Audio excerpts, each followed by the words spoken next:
Hi, this is Michelle with Michelle's Macarons, and today I'm going to talk about 6 signs you're ready to start a home bakery business.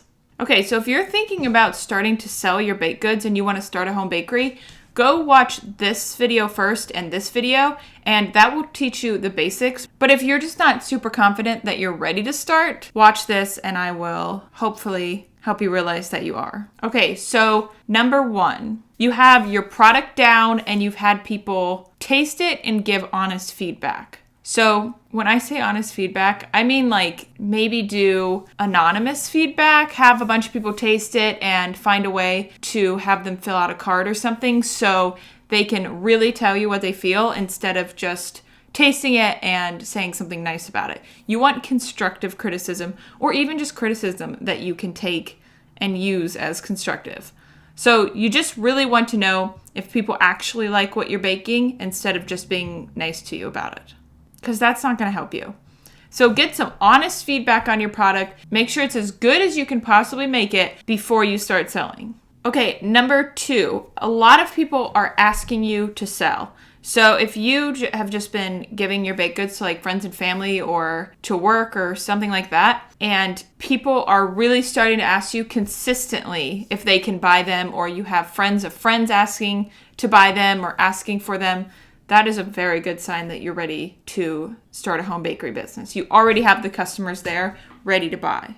It's even better if it's not just friends and family. So if it's beyond that even, then I would really start selling as soon as possible. If you're enjoying this video, let me know by hitting the like button below. Number 3, you're prepared to grow and get busy.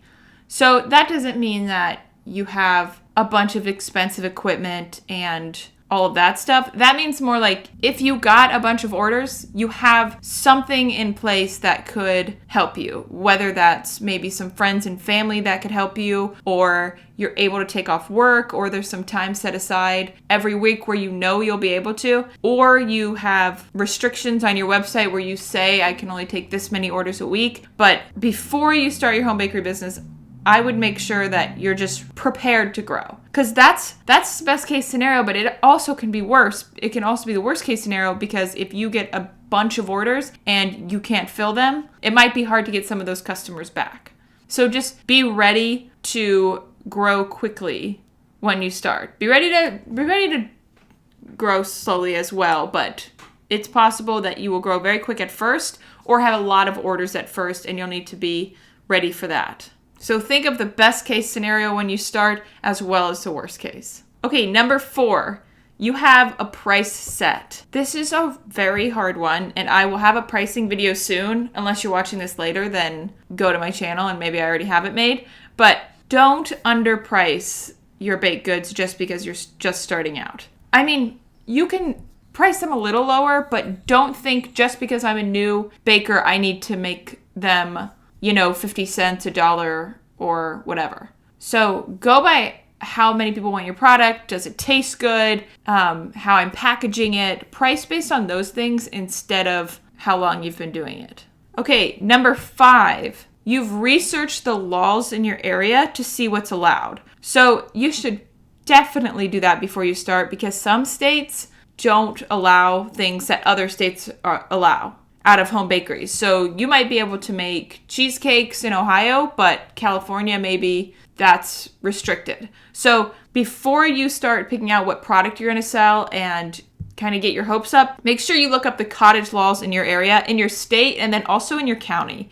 And do you want a video on how to look up your cottage laws and more information about cottage laws? Comment below if you want a video about that as well. Okay, number 6. This one doesn't seem like it's that big of a deal, but the 6th sign you're ready to start a home bakery is if you're ready to work.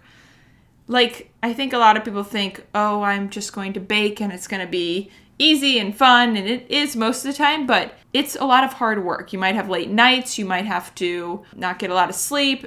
Just be prepared for that, because the best case scenario is you sell out and you're constantly baking, and that is going to take a lot of work, especially at first before you can hire people. So just be prepared to have some late nights, to work hard, and just think about if you're really committed to this and if you're ready to get started now. Okay, and if you have read through all of these, you think you're ready to start a home bakery and you want to get started soon, join the email list below, and I have a course called the Home Bakery Blueprint where you can work with me to start or grow your home bakery business. And if you're having trouble making macarons, join the Michelle's Macarons Facebook group and post your pictures in there, and we will all help you make better macarons. If you'd like, you can follow me on Facebook and Instagram, and I'll put those links in the description. Okay, check out these other macaron videos. Okay, love you, bye.